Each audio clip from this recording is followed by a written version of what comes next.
الحمد لله رب العالمين والصلاة والسلام على أشرف الأنبياء والمرسلين وعلى آله وأصحابه أجمعين.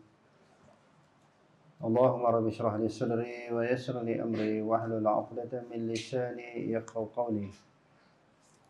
ولا حول ولا قوة إلا بالله العلي العظيم.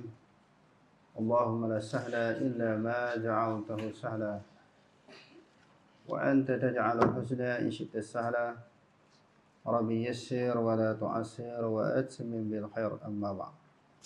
Alhamdulillah, bersyukur kepada Allah Subhanahu wa taala kerana dengan limpahan dan kurnia-Nya pada malam ini sama-sama kita dapat menunaikan sembahyang tarawih secara berjemaah, dan malam ini kita masuk kepada tarawih yang kedua.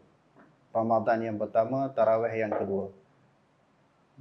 Alhamdulillah, lepas asar tadi kita telah memulakan mukadimah pengajian darah akidah setiap kali selepas asar, bermula pada pukul 5 petang. Dan pada malam ini pula insya-Allah kita akan mulakan pengajian buku yang ada di hadapan anda semua, iaitu pencinta Nabi sallallahu alaihi wasallam.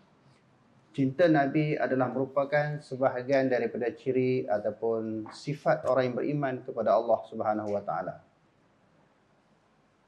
Bukan itu sahaja, di dalam hadis yang diriwayatkan oleh Imam Bukhari di dalam sahihnya, di antara tanda kemanisan iman yang ada kepada diri seseorang, iaitu dia meletakkan kecintaan kepada Allah dan juga kepada Rasul lebih daripada segala-galanya.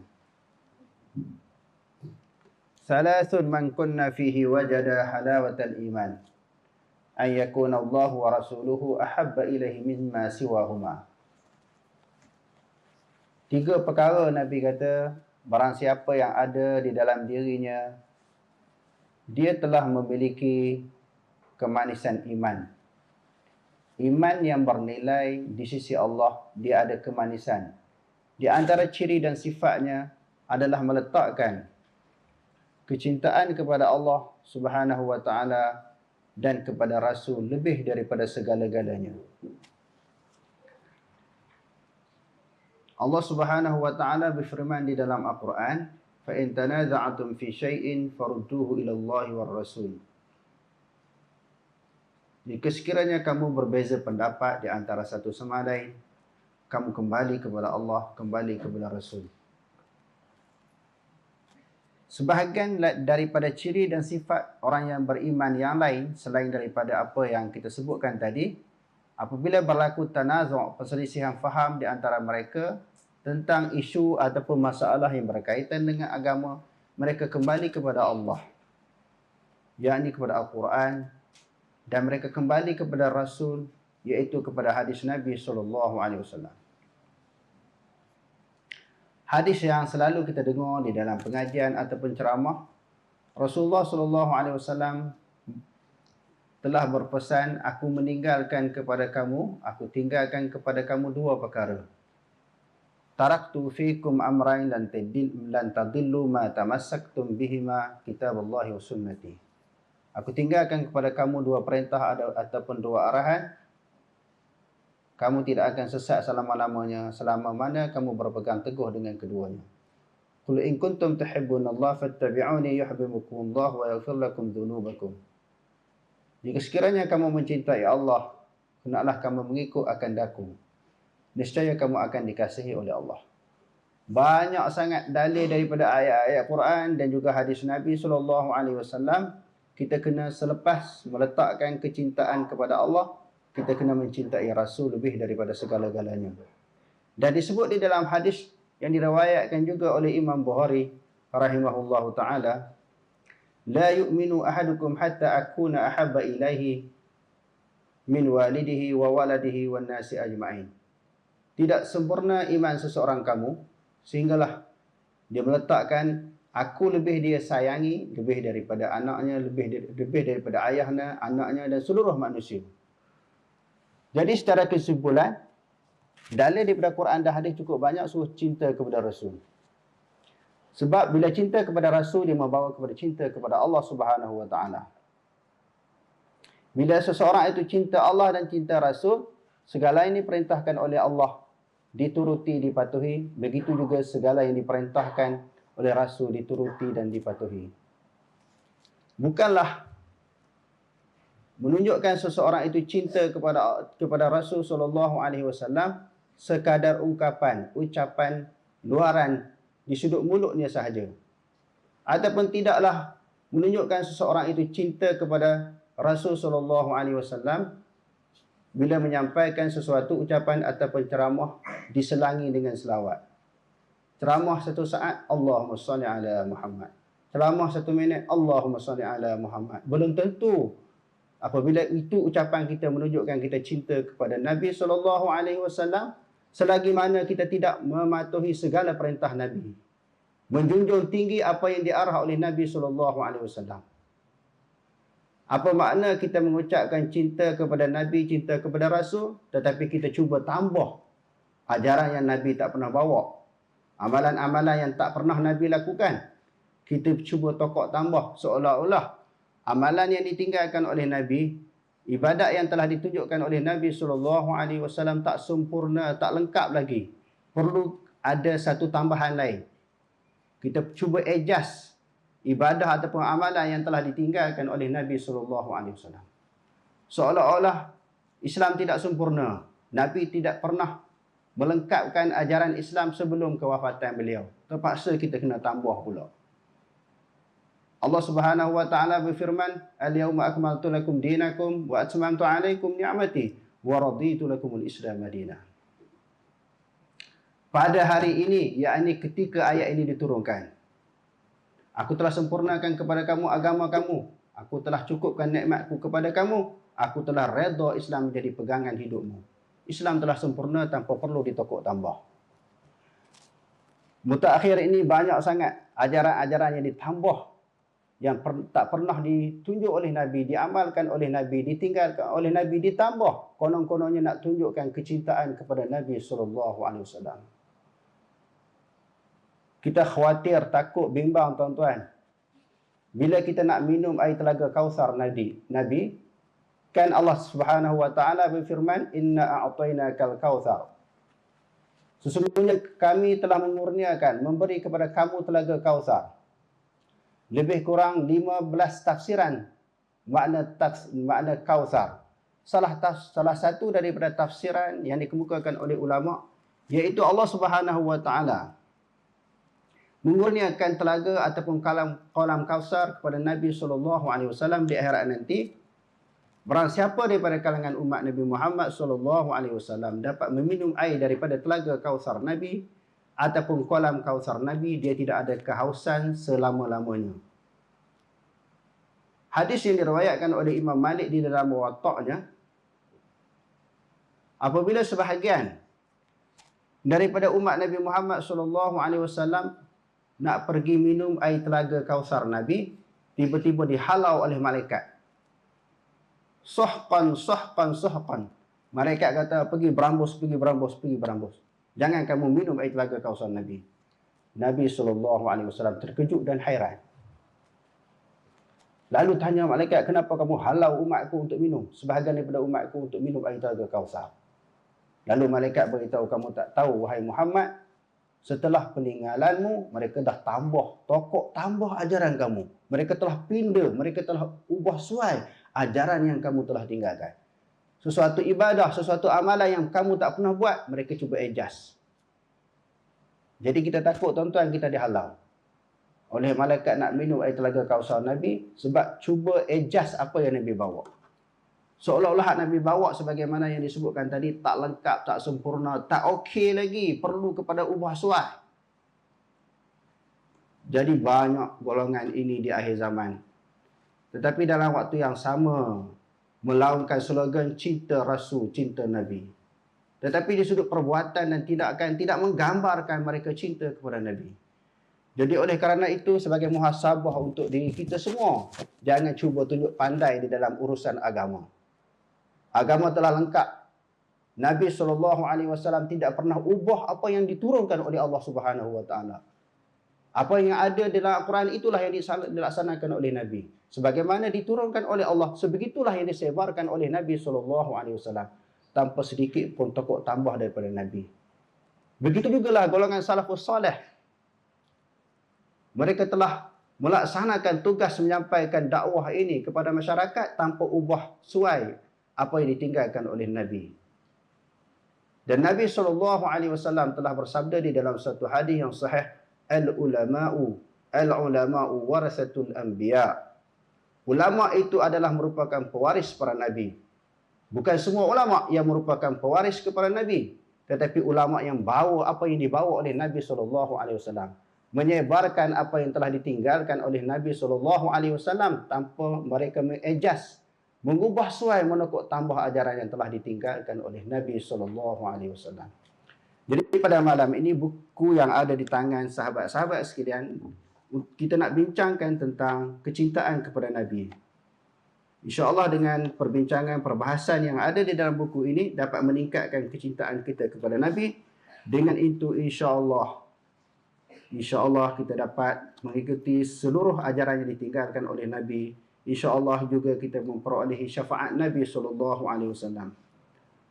Kewajipan mencintai Nabi mengatasi segalanya, muka surat 5. Dan huraiannya pada muka surat yang ke-6.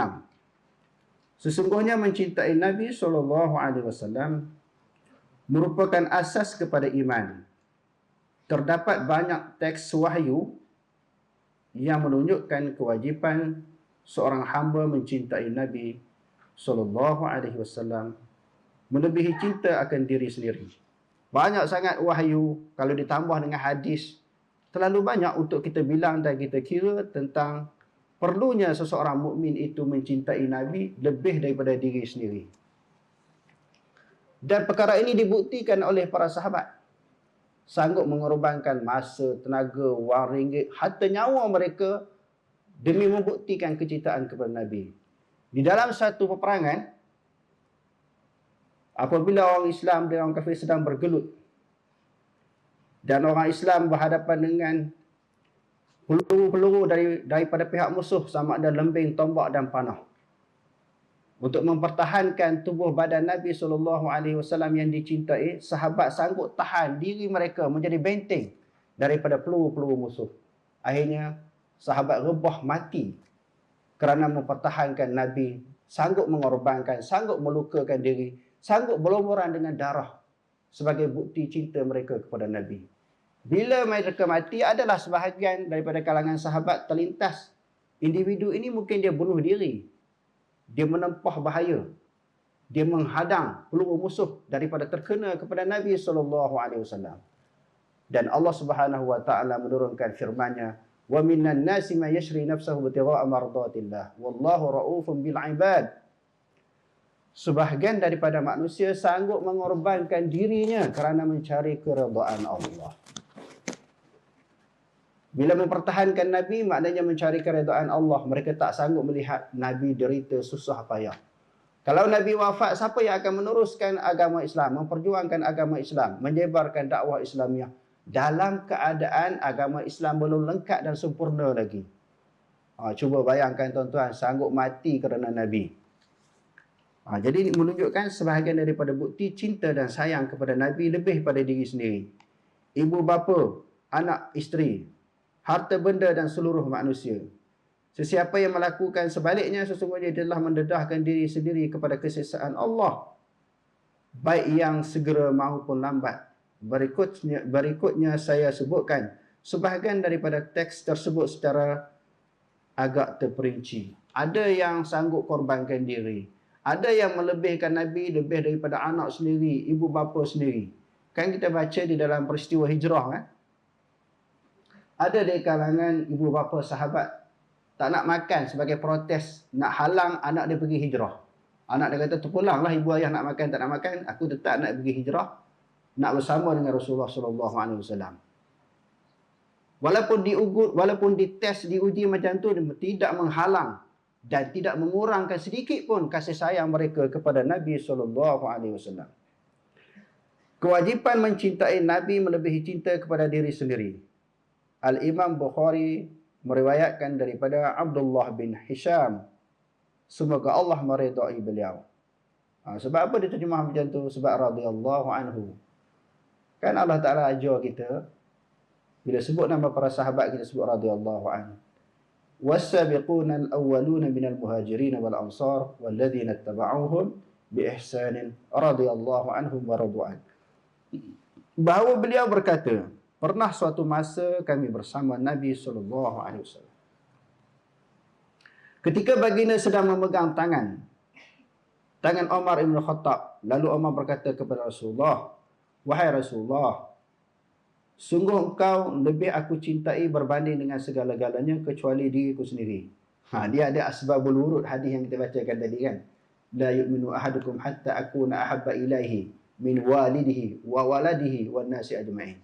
Dipegang Rasulullah, wahai Rasulullah, aku cinta kepada kamu lebih daripada semua orang kecuali diri aku sendiri. Maknanya aku dengan antara cinta daripada diri aku dengan kepada kamu, aku lebihkan cinta aku pada diri kamu. Lalu Rasulullah kata apa? Wahai Rasulullah, sesungguhnya engkau lebih aku cintai berbanding dengan segalanya kecuali diri aku sendiri. Lalu Nabi SAW bersabda, tidak, demi zat yang jiwaku berada di tangannya, sehinggalah kamu mencintaiku melebihi dirimu sendiri. Tak boleh lagu tu pun tak boleh. Ikut-ikut kita mestilah meletakkan sayang kita lebih daripada orang lain. Kalau orang lain okey, tetapi kalau Nabi tak boleh. Kena letak Nabi lebih kita sayang pada diri kita sendiri. Kena bersanggup bersusah payah demi Nabi. Sanggup mati demi Nabi. Sebab mencintai diri sendiri bukan disebut di dalam Quran dan hadis sebagai tanda iman ataupun bukti seseorang itu beriman. Tetapi kalau cinta Nabi, tanda iman. Rupanya salah satu daripada ciri orang yang beriman kepada Allah dan ada di dalam dirinya kemanisan iman. Lantas Umar berkata kepada baginda, demi Allah, sungguh sekarang aku mencintaimu melebihi diriku sendiri. Rasulullah SAW bersabda, sekarang wahai Umar. Maknanya sekarang ini barulah Sayyidina Umar faham. Mestilah meletakkan kecintaan kepada Rasulullah lebih daripada semua manusia, termasuklah diri sendiri.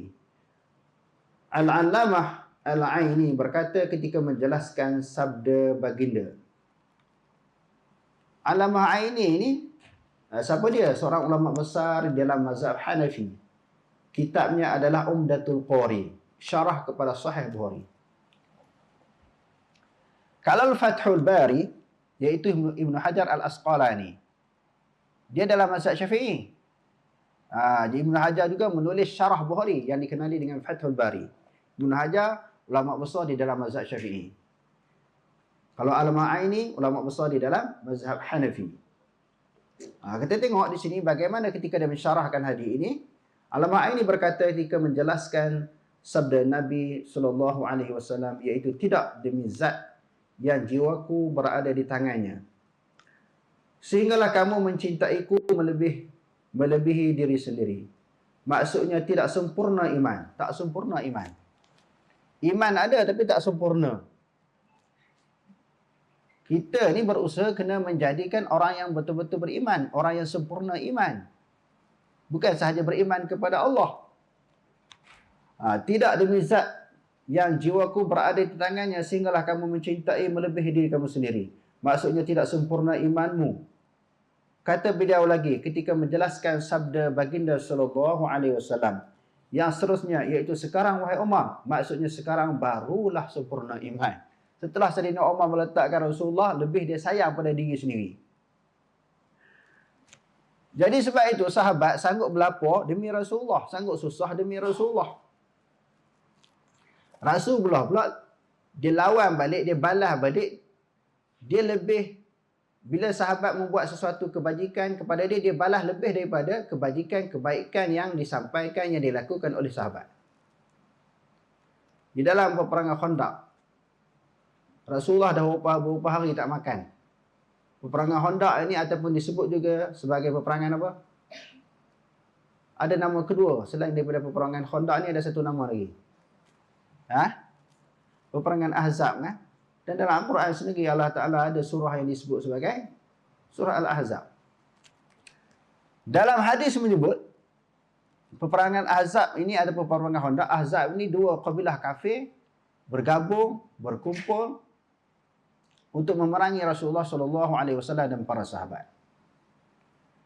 Sebelum berlakunya peperangan Khandaq ini maknanya parit. Rasulullah SAW bermesyuarah dengan para sahabat. Nak minta idea, pandangan, buah fikiran daripada sahabat. Apa strategi yang sesuai untuk kita aturkan di dalam peperangan Khandaq ini. Sebab orang Arab ada menyebut al-haqqu bila nizam yaghlibuhul batil bin nizam. Kebenaran yang tidak mempunyai strategi dapat ditewaskan oleh golongan yang batil yang mempunyai strategi. Walaupun orang kafir, orang Islam, sudah tentu orang Islam itu betul. Tetapi kalau orang Islam tak ada strategi, tak ada perancangan di dalam sesuatu peperangan, pertempuran, orang Islam akan kalah. Lalu Rasulullah mesyuarat dengan para sahabat nak buat macam mana ni.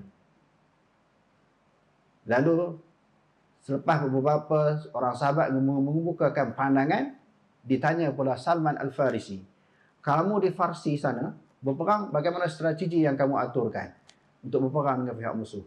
Oh, dia kata kami gali parit sekeliling kota.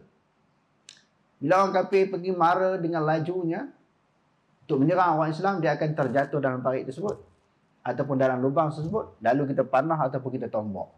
Rasulullah ambil idea yang canggih ini, lalu dibuatlah. Nak berlaku peperangan itu makan masa lama beberapa hari juga. Lalu digali parit di sekeliling Madinah. Tuan-tuan semua tahu, di Madinah, Mekah Madinah ini jarang turun hujan, jadi tanah jadi keras. Ada tanah yang bercampur dengan batu. Dia nak gali macam mana? Sikit-sikit gali sampai sekeliling kota Madinah. Sahabat tengok Rasulullah nak pitang. Rasulullah tak makan beberapa hari. Lalu sahabat bagi balik beritahu pada isteri dia, suruh sembelih kambing. Tanya kambing, ada kambing kecil ya ekor. Macam kita banyak berpuluh-puluh ekor, ni ada nak kambing kecil. Nak makan ramai beratus orang yang gali. Lepas tu beritahu pada Rasulullah, jangan jemput orang lain, kambing kecil ya, makanan sikit ya. Rasulullah ni Allah Ta'ala bagi mukjizat, dipanggil semua. Bila ramai yang sahabat-sahabat pergi bertandang dengan Rasulullah, pergi nak makan ni, isteri seorang sahabat ni dah kecut perut. Orang ramai, makanan sikit nak buat macam mana? Jadi Rasulullah kata biarlah dia yang hidangkan. Dia yang masukkan dan kambing dan roti dalam bekas tetamu yang datang. Cedok punya cedok, tak habis-habis tuan-tuan. Akhirnya tuan rumah makan kenyang lagi, bertambah lagi, tak habis lagi. Tengok mukjizat Rasulullah. Kita kan bila masak nasi sikit, ada makanan sikit, tengok jiran datang ke, sahabat datang ke, laju dia makan, takut tak ada ni. Sebelum habis biar aku pulung dulu. Itu perangai kita. Rasulullah tak. Dia jamu sahabat dulu lah baru dia makan. Nak cerita apa? Tengok Rasulullah nak pitam ni, sayang kepada Rasulullah ni. Tak nak bagi Rasulullah pitam, tak makan beberapa hari. Balik pergi masak. Suruh isteri dia masak. Kita boleh buat macam tu. Asal perut kita kenyang, orang lapar pun tak apa. Rasulullah tak buat macam tu. Dalam keadaan Rasulullah lapar, dia mengutamakan orang lain pula. Subhanallah. Sepatutnya dia pulung dulu sebab dia nak pitam tadi. Sahabat menghormati Rasulullah. Rasulullah juga menghormati para sahabat. Bagaimana hubungan mereka begitu erat? Hebatnya hubungan Rasulullah dengan para sahabat. Layaklah mereka semua ni masuk syurga. Rasulullah dah confirm masuk syurga. Sahabat ni memang layak masuk syurga. Tidak ada kepentingan peribadi. Kita tengok dalam peristiwa hijrah kan. Yu'thiruna ala anfusihim walau kana bihim khasasah. Mereka mengutamakan orang lain. Di dalam waktu yang sama mereka sangat memerlukan. Muhajirin. Golongan muhajirin. Orang Mekah pergi hijrah ke Madinah. Jadi pergi selai sepinggang. Makanan pun tak ada. Bekalan pakaian yang banyak pun tak ada. Jadi segala keperluan-keperluan mereka dipenuhi. Disediakan oleh golongan Ansar di Madinah. Kadang-kadang masalah makan, minum dan tempat tinggal mereka lebih perlu. Tapi mengutamakan orang lain yang disebut sebagai ithar. Ini tuan-tuan buat balik satu perkataan. Ithar, melebihkan orang lain lebih daripada diri sendiri. Boleh kita buat macam tu tak? Ni bulan puasa ni bulan latihan. Di antara sebab difardukan kewajipan puasa ni untuk apa? Untuk merasai sedikit kesusahan, penderitaan, kepayahan yang dialami oleh orang miskin, orang fakir sepanjang tahun. Mereka sukar, payah, sulit nak memperoleh makanan dan minuman. Kita hanya berlapar beberapa jam sahaja. Nak melatih diri kita ni supaya boleh berlapar, boleh berdahaga. Dan nak kenangkan nasib orang susah hari-hari tak makan, tak minum. Ini di antara kelebihan, fadilat ataupun hikmah di sebalik kefarduan puasa kepada umat Islam. Jadi disebut dalam hadis ini, mencintai siapa dia? Nabi lebih daripada diri sendiri. Jika diperhatikan, tidak demi zat yang jiwaku berada di tangannya, kita dapati baginda bersumpah padanya. Rasulullah untuk mentakkidkan, menguatkan perkataan dia bersumpah. Padahal baginda memang seorang yang jujur. Rasulullah tak sumpah pun okey dah. Rasulullah cakap mesti betul. Sebab wa ma yantiqu 'anil hawa in huwa illa wahyun yuha. Muhammad tidak bertutur dengan hawa nafsu, melainkan apa yang dituturkan adalah wahyu yang diwahyukan kepadanya. Tetapi nak bagi orang pegang cakap dia bersumpah pula. Padahal baginda memang seorang yang jujur dalam setiap tutur kata baginda, sekalipun tidak bersumpah. Apatah lagi kalau baginda bersumpah. Hal ini kerana sumpah memberi nilai penegasan terhadap kata-katanya yang diucapkan. Wallahu a'lam, aqulu qawli hadza wa astaghfirullah al-azim wa lakum. Wassalamu alaikum warahmatullahi ta'ala wabarakatuh.